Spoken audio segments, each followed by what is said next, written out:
Yo, what's going on, class? My name is Jarek, and this is my goal setting speech. So, quick little introduction into my public speaking experiences. First big one was 5th grade science fair.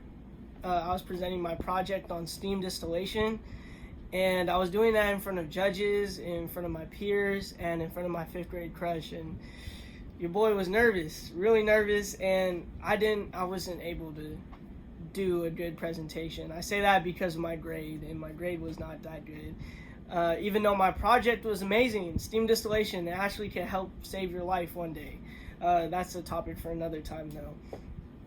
But it was a really challenging experience, and it lives with me still today because I still experience those things when public speaking. So if I were to jot it down on what happened and what really caused it, and what happens a lot when public speaking, I'd say I narrowed it down to 3 things. So first thing is mind racing. My mind races a million miles an hour when I'm on stage, when I'm public speaking to people. And I feel like when I do that, when my mind's racing, I'm not able to say what I want to say. I'm not able to convey the feelings I'm feeling. I'm not able to get it across and in an understandable way. And I feel like I'm all over the place. Next is eye contact. I feel like I stare at the teacher and I'm just staring at one person the whole time, or I'm just staring at one thing, or I'm staring down at my notes, And I do that a lot when I get nervous, so I feel like I want to work on that as well.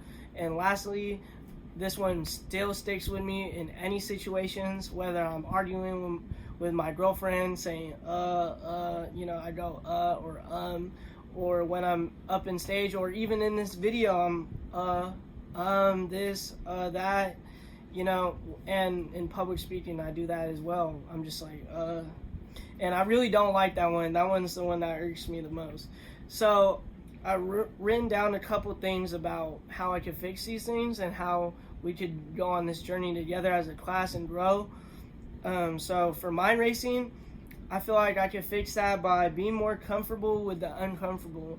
I say that because putting yourself in uncomfortable situations, you learn to adapt, and it's like an everyday thing, And when it becomes like that, then I feel like the anxiety might go down with it, or the being really excited with things, as Professor Steers would say. Also being more organized and practicing. So being more organized, when you have organized your thoughts on paper and organize them in your head, I feel like your speech will come out just more organized, and your mind won't be racing to think, what's this? What am I going to talk about next? I feel like when you just already have it down and organized, I feel like the speech will just be better.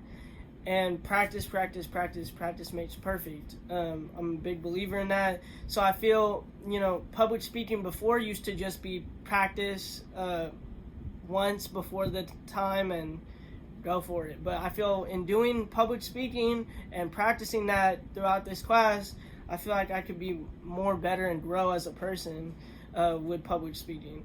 So next is eye contact. I tend to just stare at one person or the teacher. And I feel like if I'm talking to an audience and to really convey my feelings and for them to capture it and understand it, a lot of emotions comes with your facial expressions and looking somebody and making sure they feel how you feel through just looking at them and the audience.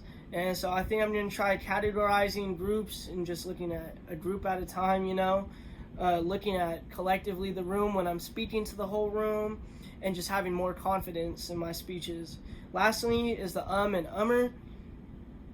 So I've been doing some research. I just need to find better word replacement with that, and implement it and actually practice that. So some examples of that I feel like would be moving on, or another important point is, I feel like replacing that word would get rid of the and ummers.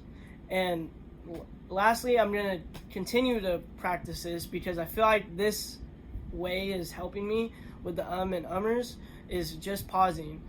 So like I said, when my mind's racing on there, I feel like I'm pausing, or I feel like when I pause for 10 seconds, or when I pause at all, it feels like 10 seconds or like 30 seconds, when in reality I'm really just pausing for like 1 or 2 seconds. So I feel pausing would make a big impact on stopping that and ummers. Just taking 1 second, 2 seconds to pause and collect my thoughts, bring it back and move forward like I didn't even pause at all. So yeah, thanks for listening.